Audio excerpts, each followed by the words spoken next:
Hello children, today we shall solve our page number 7 of GK book. Language and Literature, Numerically Yours.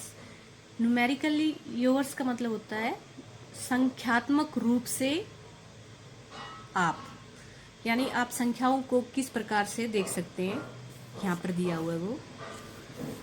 Idioms are expressions that make a language interesting. Idioms क्या होते बेटे? मुहावरे. हिंदी में पढ़े होंगे ना आपने मुहावरे. मुहावरे जो होते हैं वो एक्सप्रेशन होते हैं, हाव भाव होते हैं जो हमारी भाषा को बहुत ही मज़ेदार बनाते हैं. मुहावरे अगर हम भाषा में यूज करते हैं तो हमारी भाषा जो होती है बड़ी मज़ेदार हो जाती है. लोग सुनने में भी उनको मज़ा आता है, इंटरेस्ट लेते हैं सुनने में. Few idioms based on numbers are given below. कुछ मुहावरे जो कि संख्याओं पर आधारित हैं उनको नीचे दिया गया है. Find there meanings from the help box and write them in the space provided. इनके मीनिंग आपको हेल्प बॉक्स से लेने हैं और फिर जो जगह दी गई है वहां पर भरने हैं, लिखने हैं. फर्स्ट है one and all. One and all का अर्थ होता है सारे के सारे. वन एंड ऑल मतलब सारे के सारे.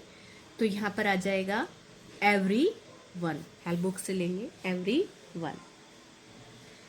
Second put two and two together. इसका मतलब दो और दो को साथ करना है. मुहावरा होता है अटकल लगाना, अंदाजा लगाना. तो यहाँ पर आ जाएगा हमारा to guess truth. Third on all force.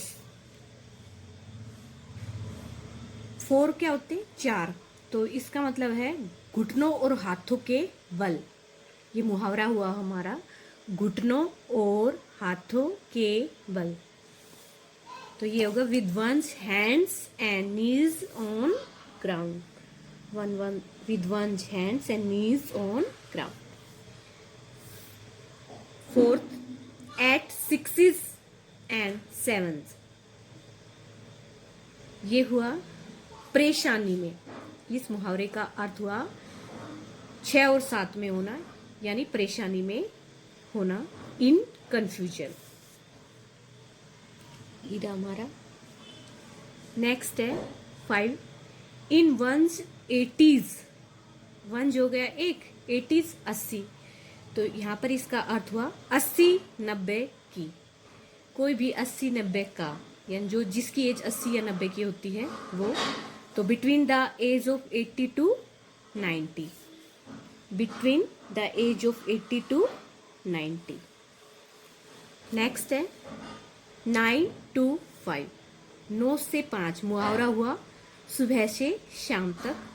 तो यहाँ पर करेंगे हम नॉर्मल ऑफिस आवर्स, सुबह से शाम तक.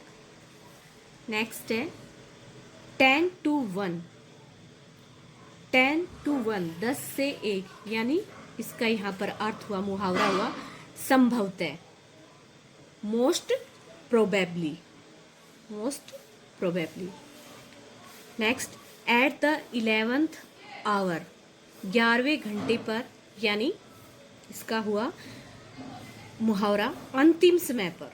एट द 11th आवर, अंतिम समय पर, यानी on last moment. Next 2 is company, 3 is crowd. 2 की तो कंपनी हो गई, अगर तीसरा शामिल होता है तो वो भीड़ हो जाती है. यानी 2 का तो साथ और तीसरा हमारी आंखों में चुभे, हमें अच्छा न लगे. तीसरा हाथों में आंखों में ठीकरा, ऐसे एक मुहावरा होता है. यानी 2 की तो कंपनी और 3 की भीड़. तो ये हो गया 2 people enjoy spending time with each other. 2 लोग तो एक दूसरे के साथ समय बिताना बड़ा अच्छा लगता है उनको समय बिताना. उन 2 लोगों की कंपनी सभी एंजॉय करते हैं. तो ये हो गया बेटा हमारा पेज नंबर 7. इसको आप करना, मैं आपके को इसका आंसर ही भेज दूंगी. ओके बेटा, थैंक यू।